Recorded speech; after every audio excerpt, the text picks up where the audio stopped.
अस्सलाम वालेकुम दोस्तों, ज़रा एक लम्हे के लिए तसव्वुर करें कि आप बाज़ार जाते हैं, कसाई की दुकान पर गोश्त लटका हुआ है, लेकिन ये गोश्त किसी जानवर से नहीं आया, ना गाय, ना बकरी और ना ही मुर्गी से।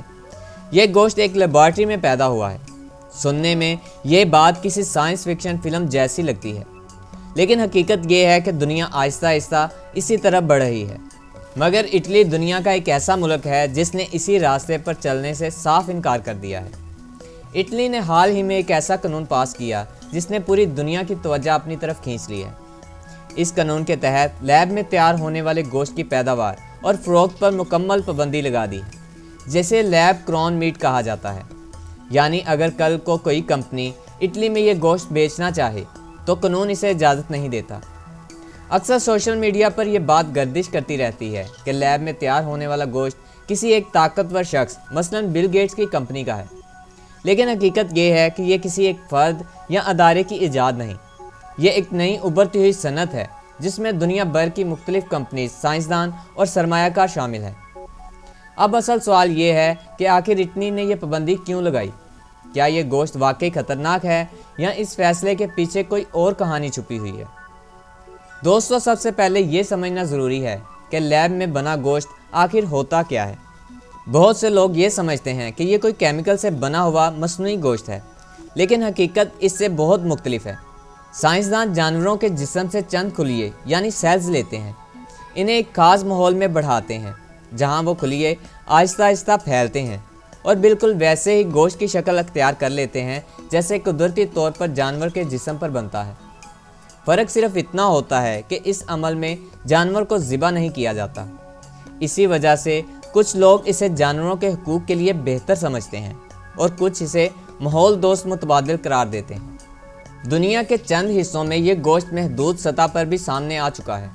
सिंगापुर वो पहला मुल्क है जिसमें इसकी इजाज़त दी गई, जबकि अमेरिका में भी कुछ कंपनियों को महदूद पैमाने पर मंजूरी मिली।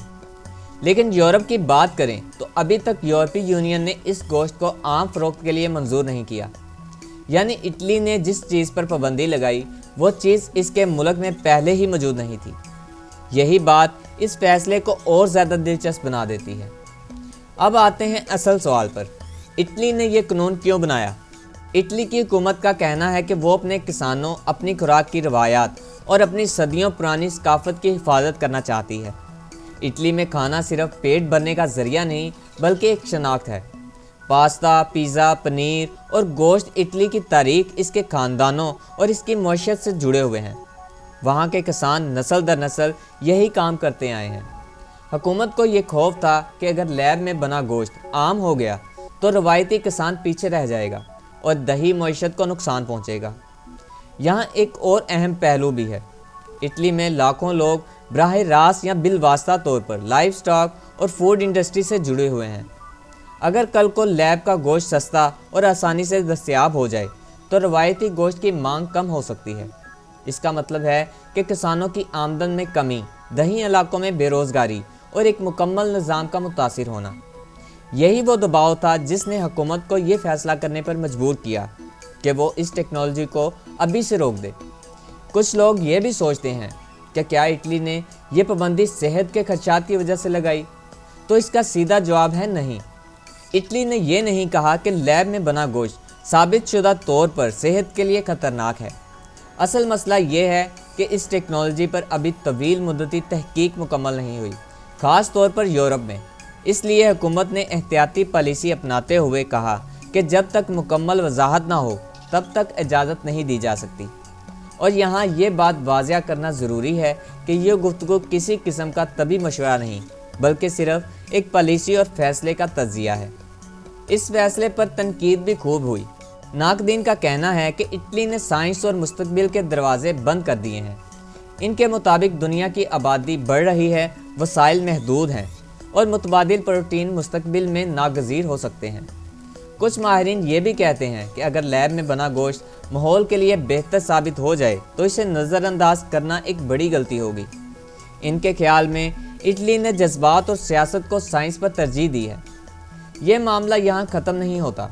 यूरोपीय यूनियन के कवानीन के तहत खुराक से मुतल्लिक फ़ैसले अक्सर मरकज़ी सतह पर किए जाते हैं। کچھ قانونی ماہرین کا کہنا ہے کہ اٹلی کا یہ فیصلہ مستقبل میں یورپی یونین کے ساتھ ٹکرا سکتا ہے اور عدالتوں میں چیلنج ہو سکتا ہے، یعنی ممکن ہے کہ آنے والے وقت میں یہ پابندی برقرار رہے یا پھر ختم کر دی جائے۔ فی الحال یہ ایک مضبوط پیغام ضرور ہے کہ اٹلی اپنی روایات پر سمجھوتہ کرنے کو تیار نہیں۔ دوستو، اب بات کرتے ہیں مسلمانوں کے ہاں روایات کی۔ مسلمانوں کے ہاں گوشت صرف خوراک نہیں بلکہ ایک ذمہ داری سمجھا جاتا ہے۔ اسلامی طریقہ ذبح میں جانور کو کم سے کم تکلیف دینے، اللہ کا نام لینے اور خون کے مکمل اخراج کا خاص خیال رکھا جاتا ہے۔ اس عمل کا مقصد صرف گوشت حاصل کرنا نہیں بلکہ یہ احساس برقرار رکھنا ہے کہ ایک جاندار کی جان لی جا رہی ہے جس کے ساتھ رحم اور احترام ضروری ہے۔ اس لیے بہت سے مسلمانوں کے نزدیک لیب میں تیار کیا گیا گوشت ایک سائنسی مسئلہ ہی نہیں بلکہ ایک اخلاقی اور مذہبی سوال بھی بن جاتا ہے، کیونکہ یہاں نہ ذبح کا عمل ہوتا ہے اور نہ ہی روحانی پہلو شامل ہوتا ہے جو صدیوں سے اسلامی خوراک کا حصہ رہا ہے۔ دوستو، اب آپ سے سوال یہ ہے، کیا آپ کے خیال میں لیب میں بنا گوشت واقعی مستقبل ہے یا پھر ہمیں قدرتی خوراک اور روایتی طریقوں کو ہی ترجیح دینی چاہیے؟ اپنی رائے کمنٹس میں ضرور دیجیے گا، اور اگر آپ کو ویڈیو پسند آئی ہو تو اسے لائک کریں اور اپنے دوستوں کے ساتھ ضرور شیئر کریں، اور اگر آپ چاہتے ہیں کہ آپ تک خبریں نہیں بلکہ حقیقت پہنچے تو اس چینل کو سبسکرائب کریں۔ ملتے ہیں اگلی ویڈیو میں ایک اور نئی حقیقت کے ساتھ، تب تک کے لیے اللہ حافظ۔